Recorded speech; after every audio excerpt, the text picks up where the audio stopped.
तो हमने last time किया था think CSS display max width position CSS overflow.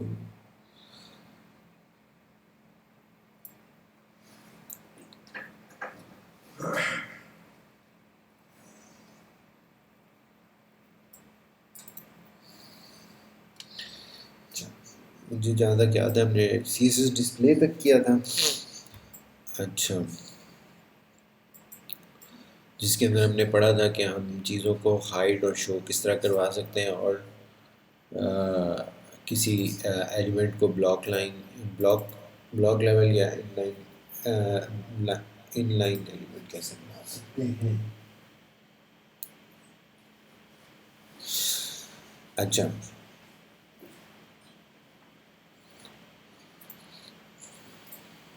Max width भी मेरे ख्याल में हमने किया था। अब आज हम CSS पोजीशन के बारे में पढ़ेंगे। अच्छा, CSS पोजीशन हमारे पास CSS के चीज़ों के लेआउट बनाने के लिए इस्तेमाल होती है। ठीक है, द पोजीशन प्रॉपर्टी। ठीक है, पोजीशन प्रॉपर्टी हम एलिमेंट्स पे लगा सकते हैं, एलिमेंट्स ये जो HTML के एलिमेंट्स हैं। ठीक है, there are 5 different position values.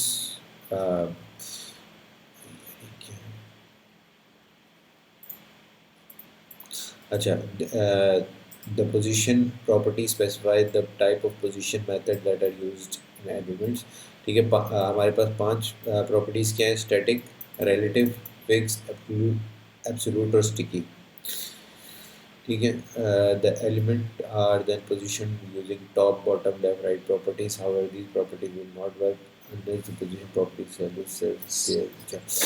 अच्छा, ये जो 5 प्रॉपर्टीज़ हैं ना, ये आपकी स्क्रीन के लेआउट बनाने के लिए इस्तेमाल होती हैं और ये पाँचों की पाँचों डिफरेंट तरीके से काम करती हैं। ठीक है, तो HTML एलिमेंट जो स्टैटिक है, ठीक है, वो पोजीशन स्टैटिक आपकी HTML अच्छा, HTML एलिमेंट्स जितने भी हैं वो बाय डिफ़ॉल्ट सारे स्टैटिक होते हैं। ठीक है, static position elements are not affected by top bottom left right properties. ठीक है, उसके ऊपर top bottom left right properties इस्तेमाल नहीं होती। आगे देखते हैं ये किस तरह काम करती हैं। ठीक है, अच्छा, ये जो डिव है इसके ऊपर कोई स्टैटिक प्रॉपर्टी लगी हुई है, अगर हम इसको खोल के देखें।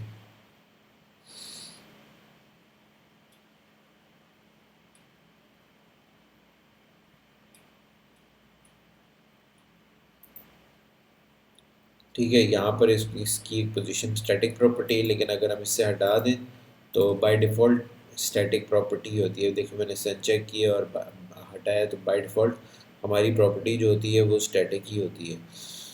ठीक है, तो बाय डिफ़ॉल्ट जितने एलिमेंट्स हैं उनकी स्टैटिक प्रॉपर्टी होती है। ये एक बात थी। ठीक है, relative is the position relative to its normal position. The setting the top, right, bottom, left of Revit will cause it to be adjusted away from its normal position. Other content will not be adjusted and fit into gaps. अच्छा, relative position कैसे काम करती है? एक minute, जैसे मैं relative हटा देता हूँ, अब relative लगाता हूँ। अच्छा, ये कैसे काम कर रही है?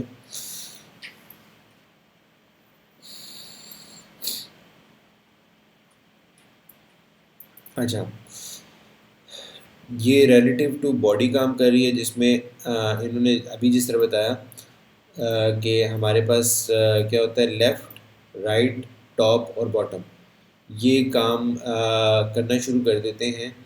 क्या कहते हैं, जब आप स्टैटिक के अलावा इस्तेमाल करते हैं। ठीक है, तो अब जब आपने रिलेटिव इस्तेमाल किए तो रिलेटिव का मतलब है कि इसके पेरेंट के रिलेटिव फिर ये काम करना शुरू कर देता है, top top right left down. ठीक है, ये आपने याद रखना है। टॉप राइट, एक मिनट, टॉप राइट कौन कौन सी है?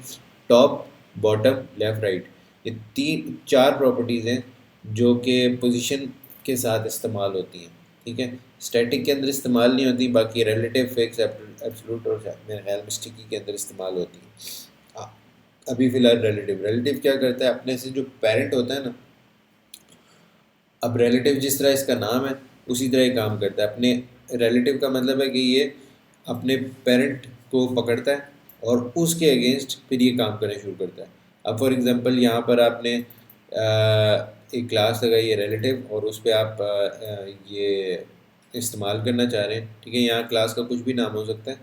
एक्चुअली ये रिलेटिव जो है ये इसके पेरेंट को देखता है, बॉडी, ठीक है। बॉडी अभी ये पूरी जो स्क्रीन है ये इसके अगेंस्ट काम करेगा, ठीक है। अब इसने क्या किया हुआ है कि लेफ़्ट 30 पिक्सल्स, यानी कि लेफ़्ट पे 30 पिक्सल्स का कह लो कि एक तरह का मार्जिन जैसा ही है, लेकिन ये लेफ़्ट से 30 पिक्सल्स अवे होकर क्या कहते हैं ये अपनी पोजीशन को बनाएगा, ठीक है। तो इस लेफ़्ट 30 पिक्सल्स का मतलब है कि लेफ़्ट से ये 30 पिक्सल्स अवे हो जाएगा, ठीक है। तो इसी तरह टॉप, राइट और बॉटम भी आप यहाँ पर इस्तेमाल कर सकते हैं, ठीक है। तो रिलेटिव का मतलब है कि अपने से पेरेंट क्यों रिलेटिवली ये देखेगा, ठीक है।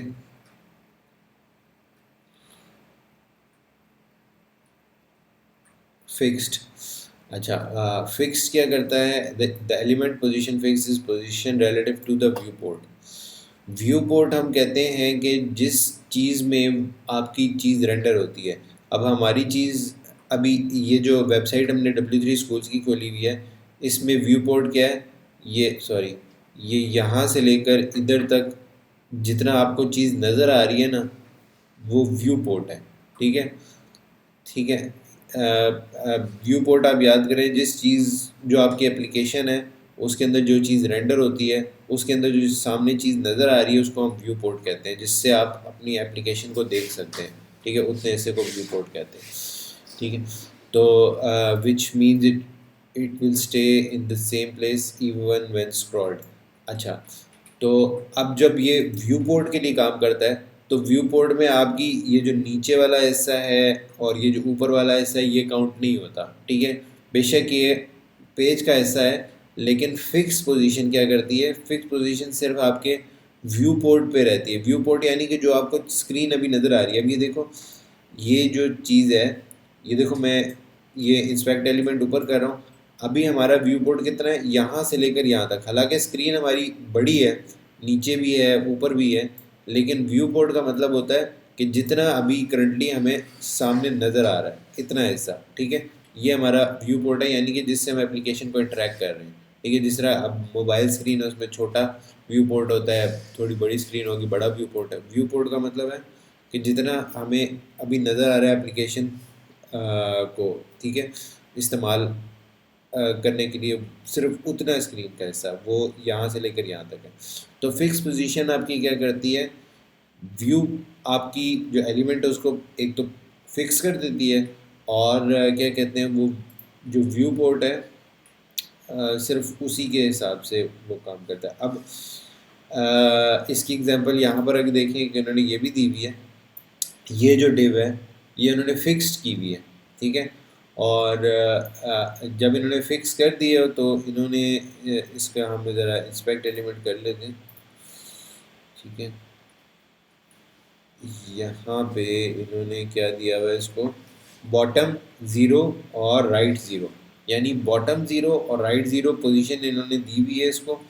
तो बिल्कुल बॉटम पे ये चिपक गया है और राइट ज़ीरो पे चिपक गया है, ठीक है। अगर हम इसको लेफ़्ट पे जाना जाए तो यहाँ पर हमें लेफ़्ट ज़ीरो करना पड़ेगा, तो ये लेफ़्ट ज़ीरो पे चला जाएगा, ठीक है। तो इन्होंने क्या किया, बिल्कुल नीचे चिपकाया है और ठीक है, बिल्कुल राइट पे चिपका दिया और बॉटम पे चिपका दिए ज़ीरो लगा के, ठीक है। तो ये फिक्स पोजीशन इस तरह काम करता है कि आपका फिर ये आप ऊपर नीचे जहाँ भी करते रहें, ये आपकी व्यू पोर्ट जितना हिस्सा आपको नज़र आ रहा है उसके साथ ये बस जो आपने फिक्स पोजीशन की है उधर ही चिपका रहेगा, ठीक है। ये एग्जांपल्स आपने कई बार देखी होंगी कि अक्सर वेबसाइट पे जहाँ चैट्स होती हैं वहाँ पर लोग एक फिक्स बटन सा लगा देते हैं और जिस पे क्लिक करने पे आपको कुछ और ओपन होता है। तो ये कई चीज़ों को अगर आपने इस तरह दिखाना है तो आप इस तरह भी दिखा सकते हैं फिक्स पोजीशन करके।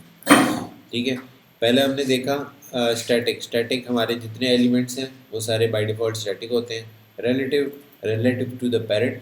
ठीक है, आप उसको स्टैटिक कर मतलब उसको कर सकते हैं। ठीक है, अब ये जिस तरह के लेफ़्ट इन्होंने रखा था 30 पिक्सल्स, यानी कि लेफ़्ट से 30 पिक्सल्स अवे। ठीक है, रिलेटिव टू द पेरेंट। ठीक है, और फिक्स क्या होता है? फिक्स बिल्कुल जो आपका व्यू पोर्ट है उस उसके अगेंस्ट होता है। एब्सोल्यूट क्या होता है वो देख लेते हैं।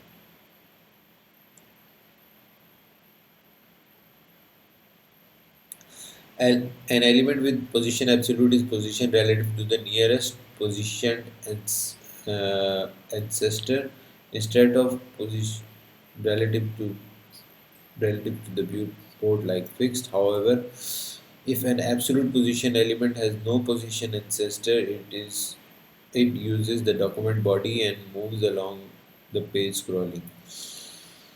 अच्छा, सही है। ये भी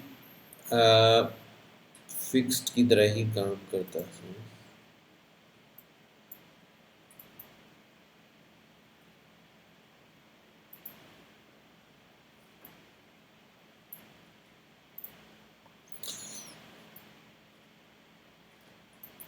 अच्छा,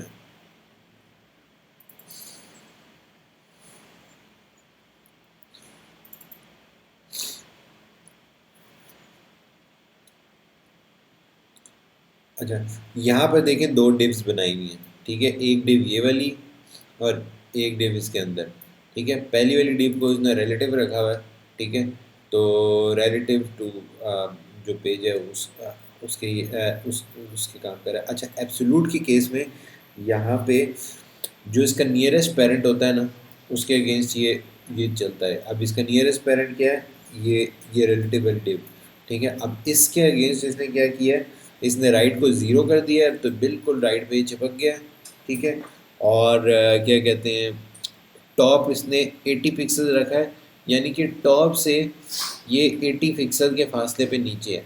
ठीक है, ये अभी मैं इसकी हाइट देखें यहाँ पर बढ़ाऊंगा तो ये नीचे नीचे नहीं जाएगा, ये बस यहीं पे चिपका रहेगा। अभी यहाँ पर देखना, मैं इसकी हाइट बढ़ाता हूँ।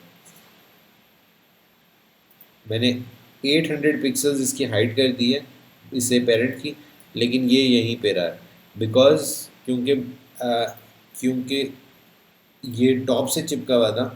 ठीक है, टॉप 80 पिक्सल्स, यानी टॉप से ये 80 पिक्सल्स के फासले पर है। अगर मैं इसको कर दूं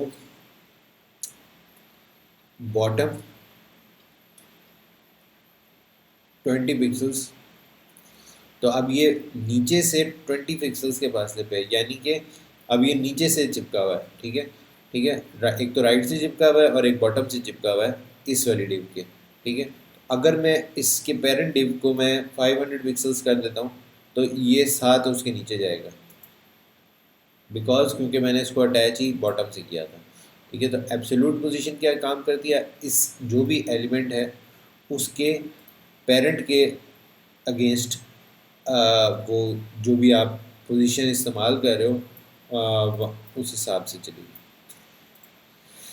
ठीक हो गया। ठीक है, अच्छा, ये जो पोजीशन वाली चीज़ है ये थोड़ी कह लो कि जब आपको इस तरह चीज़ें चाहिए हो कि आपने पोजीशन अपनी मर्ज़ी से इस्तेमाल करनी, लेआउट बनानी है, तो उन केसेस में आपको ये फिर आनी चाहिए, इनके कॉन्सेप्ट्स आने चाहिए। अच्छा, position sticky. An element position sticky is position based on the user scroll position. A sticky element toggle between relative and fixed depending on the scroll position. It is position relative until given offset is met in viewport. Then it sticks to in place. अच्छा, अच्छा, ज़बरदस्त। अच्छा, जो sticky है ना, ये थोड़ा hybrid काम करता है, ये रिलेटिव और फिक्स के दरमियान। कैसे? जब तक ये क्या कहते हैं, इसका पेरेंट नज़र आ रहा है व्यू पोर्ट में, तब तक ये उस पेरेंट के हिसाब से नज़र आएगा। ठीक है, अभी इन्होंने क्या दिया हुआ है, इन्होंने टॉप ज़ीरो दिया हुआ है। ठीक है, अभी यहाँ पर देखें, इन्होंने टॉप ज़ीरो दिया है। अगर हम फिक्स में देखें तो एक मिनट, हाँ ठीक है, अभी ये कहाँ, किस चीज़ को दिया हुआ है, स्टिकी, ये। अब स्टिकी का पेरेंट कौन है? बॉडी। बॉडी के हिसाब से तो इसको क्या होना चाहिए था? बिल्कुल टॉप ज़ीरो। क्या कहते हैं, अगर हम फिक्स देखें तो वो फिक्स था कि कौन सा था? हाँ, अगर हम फिक्स देखें तो उसके हिसाब से टॉप का मतलब है कि बिल्कुल टॉप पे चिपका होना चाहिए, लेकिन ये टॉप पे चिपका हुआ नहीं है, क्योंकि क्या कहते हैं, अभी ये क्या कहते हैं, एक मिनट, ये ये टॉप पे, एक मिनट, क्यों चिपका हुआ? Because in this example sticky element sticks to the top of the page when you reach the scroll position. ठीक है, क्योंकि जिस जगह अभी ये है उसकी पोजीशन नज़र आ रही है। ठीक है, जब यहाँ पर आप इसकी पोजीशन से आप नीचे जाएंगे ना, तो ये फिर टॉप ज़ीरो पे ही काम करने लगेगा। ठीक है, तो स्टिकी तब तक काम करता है जब तक आप जब तक उसकी पोजीशन पे क्या कहते हैं, आप हैं, लेकिन जैसे ही उसकी पोजीशन से आप हटेंगे, तो फिर वो जो आपने उसकी पोजीशन सेट की हुई है वो उस पर काम करना शुरू कर देगा। ठीक है, ये रिलेटिवली नई चीज़ है स्टिकी, पहले ये चीज़ अवेलेबल नहीं थी। तो ये क्या कहते हैं, ये एक नया फीचर है जो कि CSS में इम्प्लीमेंट किया गया। अच्छा, ओवरलैपिंग। ठीक है, ये ये भी बड़ा इम्पोर्टेंट फीचर है। ये आपकी चीज़ों को अ, एक के ऊपर एक दिखाने के लिए इस्तेमाल होता है। फॉर एग्जांपल, अभी आपने एक चीज़ को पोजीशन एब्सोल्यूट किया हुआ है। ठीक है, और आप चाहते हैं कि अभी ये देखें, यहाँ पर आपने किस किस को एब्सोल्यूट किया हुआ है? अच्छा, इमेज को एब्सोल्यूट किया हुआ है। ठीक है, इमेज को आपने एब्सोल्यूट पोजीशन दी हुई है, लेकिन अगर आप इसको बाय डिफ़ॉल्ट पोजीशन आप एब्सोल्यूट करते हैं, तो क्या होगा, ये इमेज ऑन द टॉप आ जाएगा। ठीक है, सारी चीज़ों के, क्योंकि ये इमेज एब्सोल्यूट है। ठीक है, तो बाकी जो नॉर्मल केस था, नॉर्मल केस में क्या थी प्रॉपर्टी? स्टैटिक। स्टैटिक जितनी भी एलिमेंट्स हैं उनके ऊपर ही आ जाएगा। ठीक है, तो अगर आपने किसी चीज़ को एब्सोल्यूट लगाया और क्या कहते हैं, वो क्या कहते हैं, चीज़ों के ओवरलैप कर रही है, और आप चाहते हैं कि नहीं, मैं चाहता हूँ कि ये मेरी मर्ज़ी से एक दूसरे के ऊपर आए। फॉर एग्जांपल, अगर आप यहाँ पर एक और इमेज लगा देते हैं,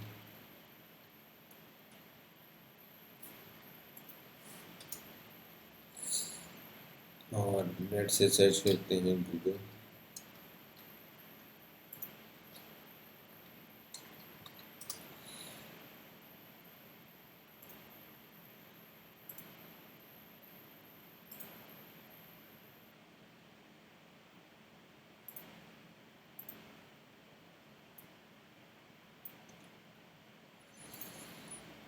ठीक है, अब मैंने यहाँ पर दो दो इमेजेस इस्तेमाल की हैं। अब हो ये रहा है कि ये नीचे है और ये ऊपर है, लेकिन जब आपने एब्सोल्यूट इस्तेमाल किया, आप यहाँ पर एक और काम कर सकते हैं कि यहाँ पर आप स्टाइल देकर जिस मर्ज़ी को चाहें उसको ऊपर कर सकते हैं, जिस मर्ज़ी को चाहें उसको नीचे कर सकते हैं। फॉर एग्जांपल, इसकी हाइट अगर इन्होंने 140 रखी है, मैं हाइट, ये तो ज़्यादा ही हो गया,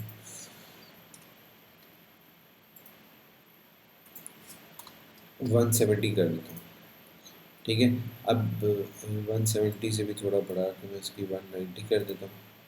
ठीक है, अब ये गूगल का जी देके नीचे आ रहा है। अब मैं चाहता हूँ कि मैं इसको पीछे ले जाऊँ। ठीक है, तो मैं इसको स्टाइल दूंगा जी इंडेक्स। तो जिस तरह एक्स वाई जी कोऑर्डिनेट्स होते हैं ना, तो इसमें भी आप उसको इस्तेमाल करते हुए इसको पीछे ले जा सकते हैं। ठीक है, अब ये देखिए मैं इसको पीछे ले गया हूँ। ठीक है, जो एक्स वाई कोऑर्डिनेट्स हैं उसके हिसाब से। तो ये जी का अगर देखें नीचे, मैं इसकी अगर दोबारा थोड़ी सी हाइट बढ़ाऊँ तो जी का, ये जी का गूगल का जी नीचे नज़र आ रहा है। ठीक है, तो किसी चीज़ को आगे और पीछे ले जाने के लिए आपको जी इंडेक्स का इस्तेमाल करना होगा जब आप पोजीशंस इस्तेमाल कर रहे हैं, ताकि आप जिस चीज़ को ऊपर दिखाना चाहें और जिस चीज़ को नीचे दिखाना चाहें आप उसको दिखा सकें। ठीक है, अब मैं बात इसको पीछे ले जाना चाहता हूँ। ठीक है, तो ये अब पीछे चला गया। अब मैं गूगल को और पीछे ले जाना चाहता हूँ, तो अब मैं गूगल को 1 के बजाय -2 पे ले गया हूँ, तो अब वो गूगल उससे भी पीछे है। तो ये तो मैंने बड़ी गंदी एग्जांपल दी है, लेकिन जब आप चीज़ों को कुछ एक इमेज के ऊपर दूसरी इमेज या फिर एक एलिमेंट के ऊपर दूसरा एलिमेंट बना के दिखाते हैं, तो उस टाइम ये चीज़ें बड़ी काम आती हैं। और ख़ास तौर पे अगर आपने कभी देखा हो कि कुछ वेबसाइटों पे मॉडल्स होते हैं, मॉडल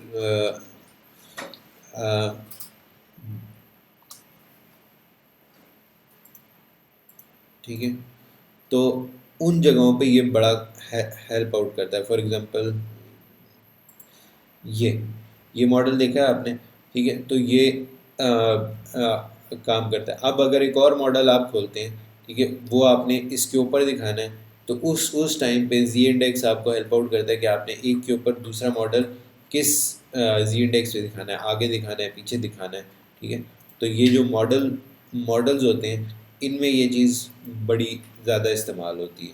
ठीक है, और कभी अगर आप मिक्स हो जाए, ठीक है, एक मॉडल के इंडेक्स जी इंडेक्स क्या है, दूसरे मॉडल का जी इंडेक्स क्या है, यानी जी इंडेक्स यानी एक एक्स होता है, एक्स इस तरह काम करता है, वाई एक्सिस इस तरह काम करता है। तो जी जी अब मैं बता नहीं सक रहा, ये इसका जी इंडेक्स कम है और इसका जी इंडेक्स ज़्यादा है, तभी ये आगे दिख रहा है और वो पीछे वाली स्क्रीन पीछे दिख रही है। ठीक है, तो इसी तरह आप अगर देख लें, ये जो ऊपर वाला है इसका जी इंडेक्स ज़्यादा है, तभी ये क्या कहते हैं, ये जो नीचे वाला बॉडी है इससे ज़्यादा दिख रहा है। तो इस तरह आप चीज़ों को अगर समझना चाहें तो समझ सकते हैं। अब मुझे नहीं पता ये कितना कंफ्यूजिंग टॉपिक था, लेकिन ये एक चीज़ थी जो आपकी लेआउट्स बनाने में इस्तेमाल आती है। बहुत इम्पोर्टेंट तभी है जब आप लेआउट्स बनाने में इस्तेमाल करेंगे। बहरहाल थोड़ा सा मैंने टच देना था, तो वो मैंने आप चीज़ों को थोड़ा बहुत बता दिया, लेकिन अगर डिटेल है तो वो आप दोबारा यहाँ आकर देख सकते हैं डिटेल में। अच्छा, पोजीशन ये बता रहे हैं चीज़ों की, top right, bottom right, top left. ठीक है,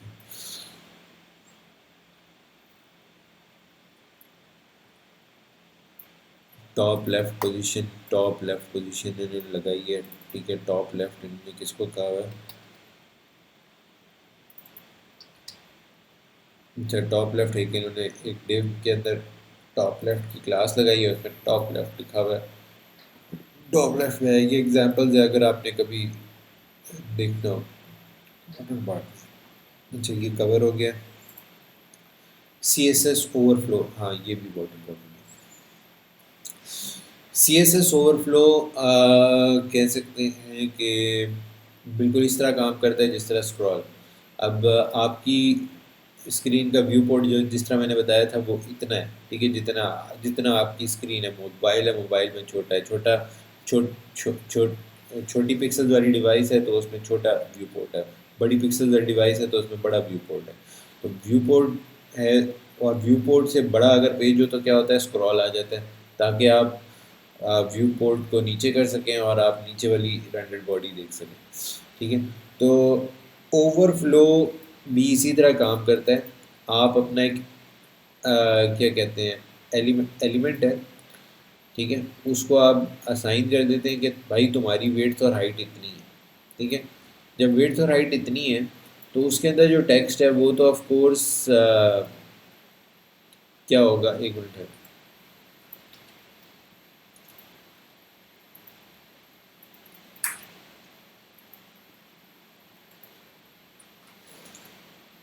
अच्छा, ये इन्होंने एग्जांपल दी हुई है। इन्होंने एक डिव बनाई है और उसके अंदर क्या कहते हैं टेक्स्ट लिखा हुआ है। लेकिन अगर आप देखें यहाँ पर इन्होंने बैकग्राउंड कलर एक तरह से ग्रे लगाया हुआ है। तो यहाँ पर अगर आप देखें तो बैकग्राउंड इन्होंने जो ग्रे किया हुआ है ये असल में ये डिव है। अब इसके अंदर जो इन्होंने टेक्स्ट लिखा है वो इतना ज़्यादा लिखा है कि ये इस डिव से बाहर आ रहा है, बाहर निकल गया। ठीक है। तो यहाँ पर इन्होंने बाय डिफ़ॉल्ट जो क्या कहते हैं इसका सारी सारों का जो वो है बाय डिफ़ॉल्ट प्रॉपर्टी वो विजिबल होती है। तो उस हिसाब से जो टेक्स्ट है वो बेशक बाहर निकला है लेकिन नज़र आ रहा है। ठीक है। अभी मैं आपको बताता हूँ कि इसमें और कितने किस्म के होते हैं। एक होता है विजिबल जो डिफ़ॉल्ट प्रॉपर्टी है। ये इसके अंदर ओवरफ्लो जो होता है उसको बस दिखाया जाता है, उसको काटा नहीं जाता। हिडन हिडन क्या करता है, जो ओवरफ्लो वाली चीज़ें हैं उनको वो काट देता है और उसको दिखाता नहीं है। ठीक है। जो सिर्फ नज़र आ रहा है वो नज़र आ रहा है, जो बाहर निकल रहा है उसको वो काट देता है। स्क्रॉल जब क्या कहते हैं ओवरफ्लो हो जाता है तो फिर वो साइडों पे स्क्रॉल लगा देता है रेंडर के वक्त, और फिर आपको स्क्रॉल बार नज़र आने लगते हैं। ऑटो ऑटो भी स्क्रॉल की तरह काम करता है, बट इट एड्स जो ऑटो के केस में वो स्क्रॉल बार सिर्फ तब लगाता है जब ज़रूरी है, और स्क्रॉल के केस में वो हमेशा स्क्रॉल बार लगाता है चाहे ज़रूरी है या नहीं है। ठीक है। इसकी एग्जांपल मैं आपको दिखाता हूँ। अच्छा, ये हो गया। अच्छा, अब यहाँ पर मैं लगाता हूँ हिडन। हिडन के केस में अब जितना एक्स्ट्रा टेक्स्ट है, ये देखिए यहाँ से लेकर कहाँ तक नज़र आ रहा है, बेटर कंट्रोल तक नज़र आ रहा है। ठीक है, यहाँ तक। और इससे आगे जितना टेक्स्ट है क्योंकि वो क्या कहते हैं ओवरफ्लो हो रहा है, तो उसने उसको हिडन के केस में इसको काट दिया। ठीक है, और वो नज़र नहीं आ रहा। अब अगर यहाँ पर हम स्क्रॉल लगा देते हैं तो क्या होगा, यहाँ पर अब स्क्रॉल आ गया। ठीक है। जब ये टेक्स्ट बढ़ गया तो फिर क्या कहते हैं इसने एक स्क्रॉल लगा दी है, तो अब आप आपको एबिलिटी है कि आप इसको स्क्रॉल करके नीचे दिखा सकें। ठीक है। तो ये कई जगहों पे तब काम आता है जब आपने एक स्पेसिफिक विड्थ और हाइट दी हो, और आपने कहा है कि अगर इससे ज़्यादा डाटा हो तो फिर मेरा क्लाइंट इसको स्क्रॉल कर सके, मतलब आप इसको वो ना कर सके, स्क्रॉल कर सके। ठीक है। अच्छा, और you can use the overflow property when you have better control of the layout. अच्छा। अच्छा, अ, और ऑटो के केस में अब देखें यहाँ पर स्क्रॉल आ गए, और क्या कहते हैं नीचे वाला स्क्रॉल नहीं आया। अच्छा, स्क्रॉल के केस में इन्होंने दो स्क्रॉल लगाए, एक हॉरिजॉन्टली और एक वर्टिकली, लेकिन जो नीचे वाला स्क्रॉल है वो इसलिए नहीं आ रहा क्योंकि राइट की तरफ कोई चीज़ जा नहीं रही है। ठीक है। क्योंकि बाय डिफ़ॉल्ट प्रॉपर्टी क्या है, टेक्स्ट नीचे की तरफ आता होता है और रैपिंग करता होता है। रैपिंग का मतलब है कि जब चीज़ बढ़ जाती है तो फिर वो नेक्स्ट लाइन में आ जाता है। तो दैट्स वाई वो हॉरिजॉन्टली वो बाहर नहीं जा रहा, वर्टिकली बाहर जा रहा है, तो इसलिए उसने सिर्फ वर्टिकल स्क्रॉल लगाया। अच्छा, ओवरफ्लो आप दो कोऑर्डिनेट्स पे लगा सकते हैं, एक्स और वाई पे भी लगा सकते हैं। तो अगर आप चाहते हैं कि सिर्फ वाई कोऑर्डिनेट पे लगे तो सिर्फ वाई कोऑर्डिनेट पे लग गया, और अगर आप चाहते हैं कि एक्स कोऑर्डिनेट पे लगे तो एक्स कोऑर्डिनेट पे लग गया। ठीक है।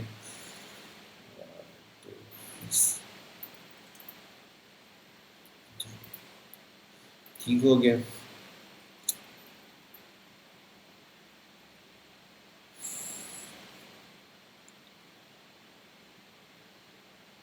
ये मैंने बता दिया ओवरफ्लो एक्स और वाई। ठीक हो गया।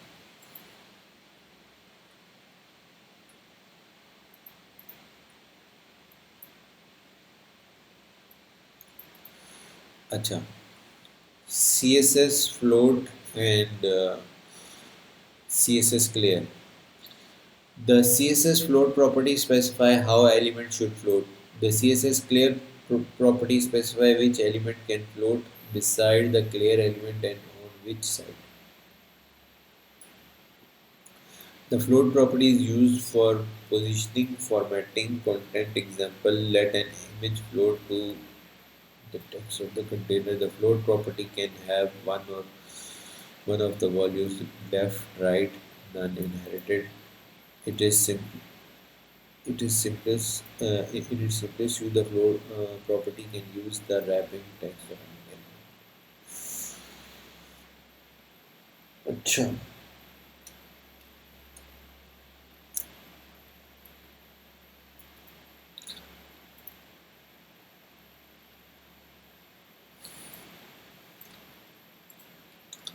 अच्छा, अब ये एक पैराग्राफ है, इसके अंदर एक इमेज लगाई हुई है, ठीक है, और ये इमेज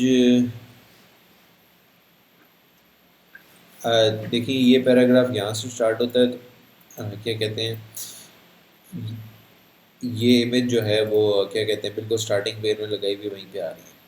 अगर आप चाहते हैं कि ये बिल्कुल राइट पे आ जाए और क्या कहते हैं इसका जो टेक्स्ट है वो इसके अराउंड लेफ्ट पे रहे, तो आप फिर इसके ऊपर फ्लोट राइट लगा सकते हैं। तो क्या होगा, जो जो बाकी के पैराग्राफ रिटर्न है वो इसके लेफ्ट पे रहेगा और अपने आप को उस हिसाब से रैपिंग एडजस्ट कर लेगा, और ये जो इमेज है ये राइट पे फ्लोटिंग करती रहेगी। ठीक है, इसी तरह लेफ़्ट फ्लोट भी यही करेगा, लेफ़्ट पे आ जाएगा और इसका टेक्स्ट जो है वो राइट पे रैपिंग करता रहेगा। और अगर आप फ्लोटिंग ख़त्म कर देंगे तो बाय डिफ़ॉल्ट ये जहाँ पर है वहीं पे रहेगा, बिल्कुल इन लाइन जिस तरह काम करता है ना उसी तरह। पहले ये जिस तरह टेक्स्ट है, बाकी टेक्स्ट की तरह ये लाइन बिल्कुल लाइन के अंदर वहाँ तक रहेगा जहाँ तक इमेज अपना साइज़ लेता है, उसके बाद फिर आगे टेक्स्ट काम करना शुरू कर देगा। तो ये फ्लोट इस तरह काम करता है। ये एग्जांपल दिए, फ्लोट राइट, फ्लोट लेफ़्ट, और फ्लोट अगर नहीं है तो अच्छा फ्लोट नन भी होता है। फ्लोट अगर हम नन कर दें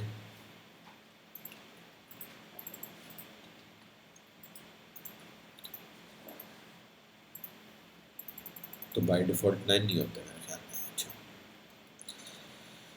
ठीक है, क्लियर किस तरह काम करता है। Clear property specify which what elements can float beside the clear element on which side. ठीक है,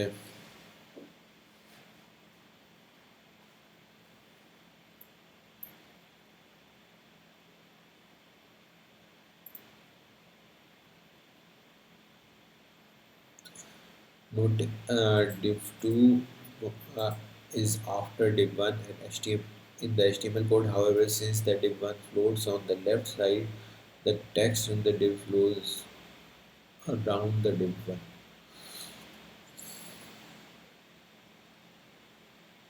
अच्छा, ये हमारे पास दो डिव हैं, div1 और div2, ठीक है, div1 और div2। अच्छा, div1 यहाँ पे बनाई है, div2 यहाँ पे बनाई है।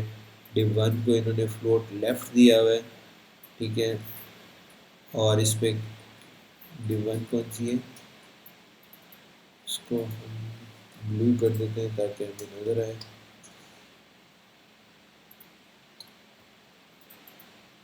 तो ये div1 है, ठीक है, और div2 जो है वो ये है। अच्छा,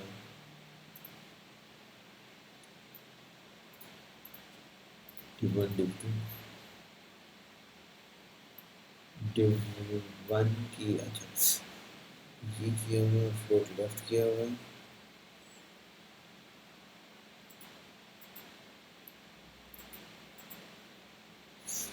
और div2 को इन्होंने ये किया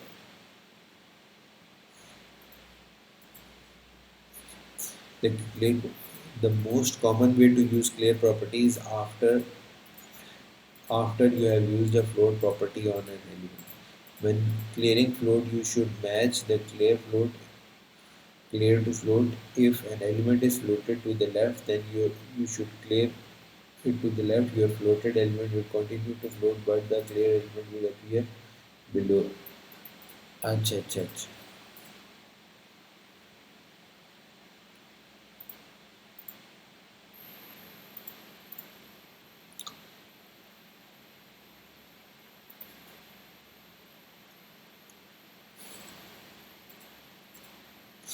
अच्छा, यहाँ पर अगर आप देखें, यहाँ पर एग्जांपल है कि ये इन्होंने div 1 जो है ये इन्होंने फ्लोट की हुई है लेफ्ट साइड पे, और ये div 2 जो है वो इसके नीचे इस्तेमाल की हुई है, लेकिन वो जो है जिस तरह फ्लोट का उसका काम है वो लेफ्ट साइड पे अपनी फ्लोटिंग कर रहा है। ठीक है, अगर मैं इसको राइट करता हूँ तो ये राइट साइड पे अपनी फ्लोटिंग कर रहा है। ठीक है, अब मसला ये है कि अगर आपको चाहिए कि आप div 1 को जहाँ वो है वो ठीक है फ्लोटिंग अपनी लेफ़्ट राइट करता रहे, लेकिन क्या कहते हैं, जो नीचे वाली डिव है ना वो इससे बाहर निकल जाए, मतलब इसके ऊपर ओवरलैप ना करे, मतलब नेक्स्ट लाइन में सिंपल अल्फाज में हम कहेंगे तो नेक्स्ट लाइन में है, तो आप कहेंगे डिव 1 यहीं पे रहे भाई, तू यहाँ पर फ्लोटिंग करता रहे। ठीक है, और जो डिव 2 है वो इसके नीचे नेक्स्ट लाइन पे आ जाए, तो डिव 2 पे आप यहाँ पर लगा दें क्लियर,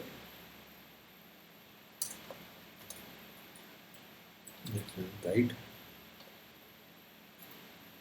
ठीक है, तो अब क्या होगा, इसने ये जो फ्लोटिंग है इसके नीचे नेक्स्ट लाइन में ले आया, अगर मैं इस पर लेफ़्ट लगाता हूँ तो क्या होगा, तो काम नहीं किया एक्चुअली। ये जो पोजीशन है ना, इसने इसको क्लियर करना होता है। अगर ये पहली वाली फ्लोटिंग पोजीशन राइट पे है तो आपने यहाँ पर क्लियर भी राइट वाला ही करना है। ठीक है, जो इसका रास्ता है ना वो उसने क्लियर किया और उसको नीचे दिखा दिया। तो क्लियर क्लियर हमेशा अपने से पहले जो चीज़ फ्लोटिंग कर रही है ना उसका रास्ता क्लियर करने के लिए इस्तेमाल करना होता है। तो इसमें कोई इतना वो ख़ास बड़ी साइंस है नहीं, तो ये है। अच्छा, क्लियर राइट और लेफ़्ट के अलावा क्या है, बोथ। ठीक है, कि अगर आप क्लियर लेफ़्ट और राइट दोनों दोनों से क्लियर करना चाहते हैं तो बोथ इस्तेमाल करते हैं, वो लेफ़्ट को भी क्लियर करने की कोशिश करेगा, राइट को भी क्लियर करने की कोशिश करेगा। ठीक है, तो इसमें इतनी भी बड़ी साइंस नहीं है, लेकिन फिर भी ना समझा बता दी। किसी को कोई क्वेश्चन पूछना हो पूछ लिया करें। ठीक है, इसकी बड़ी बात नहीं है। ये चीज़ें सी एस एस की हैं, क्योंकि अक्सर कंपनीज में डिज़ाइनर्स जो होते हैं वो अलहदा होते हैं, जो डेवलपर्स होते हैं जो कि प्रोग्रामिंग करते हैं वो अलहदा होते हैं।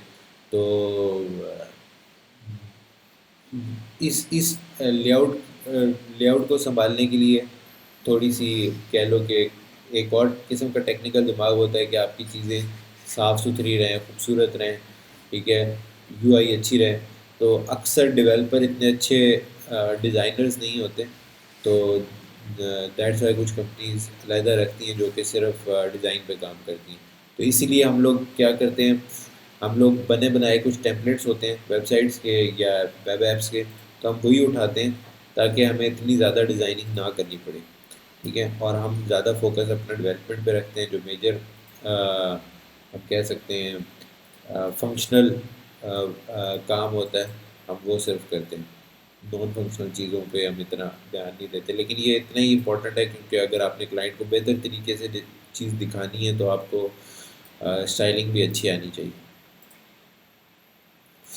अच्छा, ग्रिड ऑफ बॉक्सेस। अच्छा, the page contain the common float example box 1, box 2, box 3, box 4।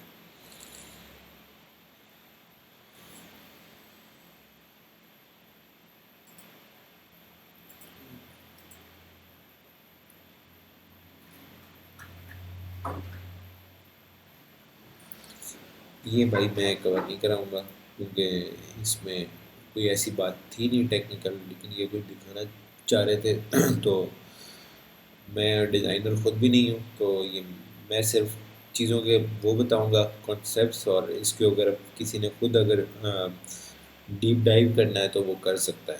ठीक है, अच्छा।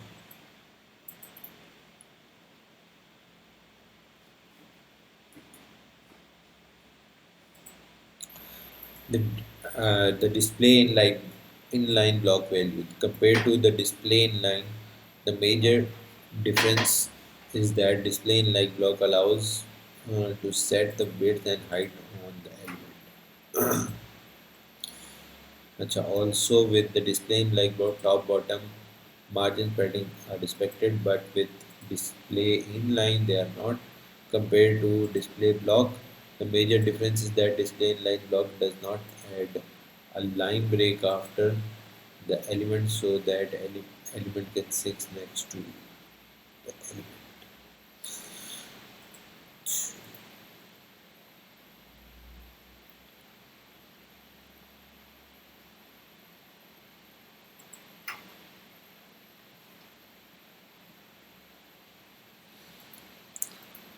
अच्छा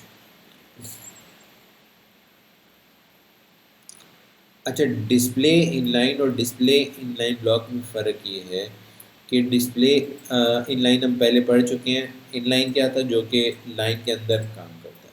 ब्लॉक क्या होता है, ब्लॉक अगर हम किसी चीज़ पे लगा दें तो वो अपनी पूरी की पूरी लाइन इस्तेमाल करने लगता है। ठीक है, ये हमने पढ़ा था।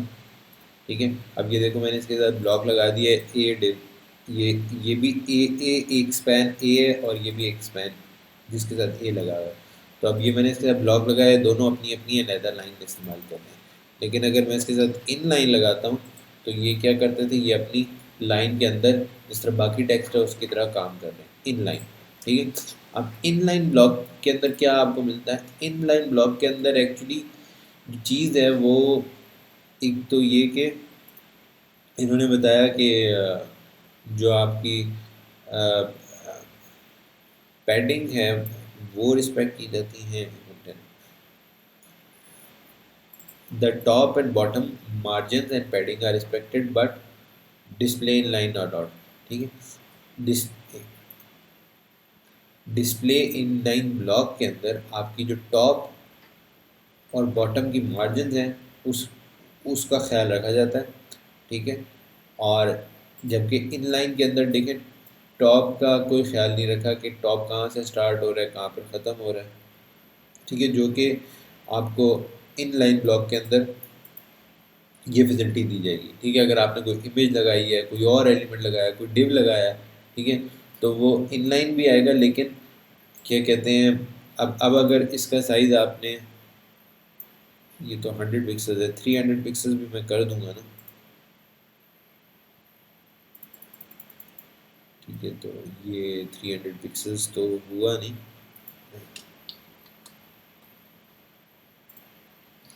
ठीक है, तो 300 पिक्सल्स नहीं हुआ, जबकि इस ना 100 पिक्सल्स भी नहीं हुआ। ठीक है, इसका साइज़।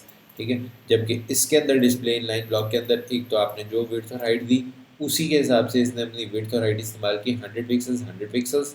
ठीक है, विड्थ और हाइट प्लस जो पैडिंग आपने दी है, पैडिंग भी इस्तेमाल हो रही है, और अगर आप यहाँ पर मार्जिन देते हैं तो मार्जिन भी यहाँ पर काउंट करेगा। ठीक है, जबकि इस केस में डिस्प्ले इन लाइन में बिल्कुल जितना टेक्स्ट है उसके अंदर उतना ही इस्तेमाल होगा, ना उस पर विड्थ और हाइट लगेगी, ना मार्जिन लगेगा और ना पैडिंग लगेगी।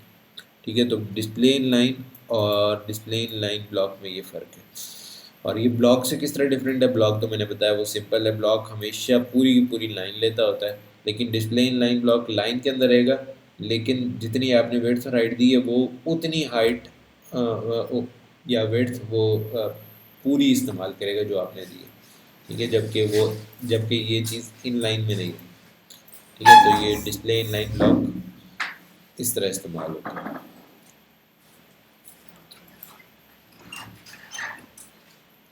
ठीक है, ये बता रहे हैं कि इसकी एग्जांपल है कि जब जो आप हॉरिजॉन्टल नेविगेशन है उनमें ये इस्तेमाल कर सकते हैं और बहुत करामद ये होगा आपको इस्तेमाल करने के लिए। ठीक हो गया।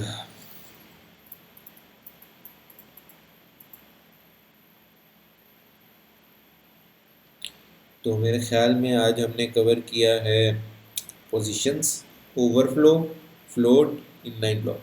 किसी को कोई भी मसला हो, कोई भी क्वेश्चन हो तो वो मुझसे पूछ सकता है। मैंने आप लोगों को कहा था आप लोग कुछ ना कुछ अपना बनाना शुरू करें। किसी को अगर कोई क्वेश्चनिंग है, किसी ने कुछ अपने चीज़ों की प्रैक्टिस कर रहा है, ठीक है, आप लोग इनकी प्रैक्टिस करना शुरू कर दें बेशक। और अगले नेक्स्ट घंटे में मैं अवेलेबल हूँगा क्योंकि मैं अपना भी कुछ काम कर रहा हूँ। तो किसी ने कोई सवालात करने हो, मुझसे हेल्प आउट लेनी हो तो फ़िलहाल ले सकता है। अभी एक्चुअली मैं फ़िलहाल कोई प्रैक्टिसेस नहीं करवा रहा, जो मैं हूँ वो मैं शायद बाद में करवाऊँगा, ठीक है। लेकिन अगर आप लोगों की कोई चीज़ें, कोई क्वेश्चन हैं, कुछ बना रहे हैं, ठीक है, और उसमें कोई हेल्प चाहिए तो वो आप क्या कहते हैं, ये 7 बजे के बाद मुझसे पूछ सकते हैं, ठीक है। मैं इधर ही ऑनलाइन हूँगा, ठीक है, तो मुझसे पूछ लेना, ठीक है। आज हम यहीं पे ख़त्म करते हैं इनलाइन ब्लॉक पे, कल हम आगे करेंगे, ठीक है। ये सी एस एस प्रोग्रामिंग के लिहाज से इतना इम्पोर्टेंट नहीं है, लेकिन फिर भी इम्पोर्टेंट है, तो इसलिए मैं सारी चीज़ें करवाई हैं। एटलीस्ट आपको पता हो कि अगर आपने यू आई में कुछ चेंजेस करनी हो तो उसको किस तरह हैंडल करेंगे। जब हम अपनी एग्जांपल्स करेंगे, हम इतना सी एस एस नहीं करेंगे, हम जावास्क्रिप्ट और एच टी एम एल से रिलेटेड प्रोग्रामिंग की प्रैक्टिसेस करेंगे। लेकिन यू आई से रिलेटेड अगर हमें कुछ चाहिए होगा तो हम पहले बने बनाए टेम्पलेट्स को इस्तेमाल करेंगे। और लेकिन अगर थोड़ी बहुत कहीं पे हमें काम करना पड़े तो एटलीस्ट हमें सी एस एस आती हो, हमें स्टाइलिंग करना आती हो, हमें चीज़ों को अपने अपने लिहाज से मॉडिफाई करना आता हो, तो इसलिए हमें स्टाइलिंग का पता हो, तो इसलिए मैंने इसमें भी टाइम लगाया, जितना टाइम लगता है सारी चीज़ें मैं कवर करवा रहा हूँ। ठीक हो गया, आज हम इधर ही ख़त्म करते हैं, फिर